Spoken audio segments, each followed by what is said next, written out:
Mindfulness. As travelers become more conscious of their impact on the environment and local communities, the industry is evolving to meet these demands. Let's explore some key trends, challenges, and opportunities that are redefining travel.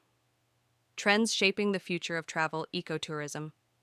Travelers are increasingly seeking destinations and experiences that prioritize environmental conservation. This includes staying in eco-friendly accommodations, supporting wildlife preservation, and engaging in low-impact activities like hiking or kayaking. Wellness retreats. The rise of wellness tourism reflects a desire for balance and self-care.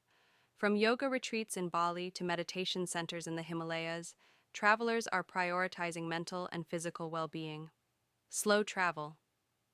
The concept of slowing down and immersing oneself in a destination is gaining traction.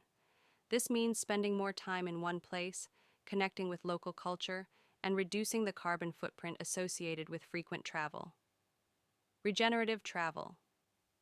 Beyond sustainability, regenerative travel focuses on leaving a place better than you found it. This involves supporting local economies, participating in conservation efforts, and contributing to community development. Tech-driven personalization. Advances in technology such as AI and big data are enabling more personalized travel experiences. From tailored itineraries to virtual reality previews of destinations, tech is enhancing how we plan and experience travel.